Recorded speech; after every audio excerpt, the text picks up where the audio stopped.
Praise lord. ఈరోజు దేవుని యొక్క దినవాగ్దానము నెహెమ్యా గ్రంథము 1 అధ్యాయం 9వ వచనంలో ఇలా రాయబడుతుంది.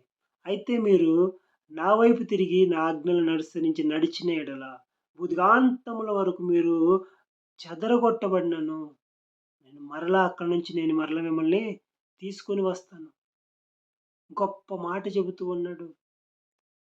ఎందుకు ఇలా నువ్వు చెదరిపడుతున్నావు అంటే, నువ్వు అపరాధం చేసినప్పుడు, పాపము చేసినప్పుడు, దేవుని మాట లెక్క చేయనప్పుడు, దేవుని యొక్క ఆలోచన నువ్వు ఎరగనప్పుడు, ఆయన నీ యొక్క జీవితంలో కలుగు చేసుకుంటే, నువ్వు ఎంత పాపంలో ఉన్నానో, ఎంత అపరాధాలు చేసినానో, నిన్ను దేవుడు క్షమించడానికి ఇష్టపడుతున్నాడు. ఎప్పుడయ్యా అంటే, ఆయన వైపు తిరిగి, ఆయన ఆజ్ఞలను అనుసరించి నడిస్తే చాలు.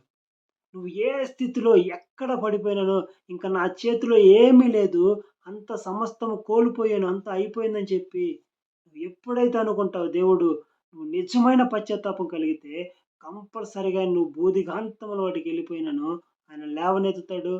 లేవనెత్తి నిన్ను సరిచేస్తాడు. దేవుని కొరకు నిలబెడతాడు. నువ్వు నిలబడే దమ్ము నీలో ఉందా? దేవుని వైపు తిరిగే సత్తా నీలో ఉన్నదా? దేవుని వైపు నిజముగా దేవుని ప్రేమించే అట్టి హృదయం నీకున్నట్లయితే నువ్వు ఆయన వైపు తిరుగు. ఆయన నీ వైపు తిరుగుతాడు. అప్పుడు నీకు నీ జీవితంలో ఏదైతే ఆగిపోయి ఉన్నదో సమస్తము నజరుడైన యేసు నామములో ముందుకు సాగిపోతాయి.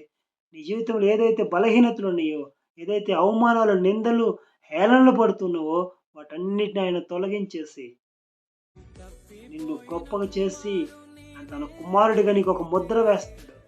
ఆ ముద్ర పొందుకొని దేశమంతా నిన్ను బట్టి సన్మానించే కృపలోకి నువ్వు వచ్చుదువుగాక.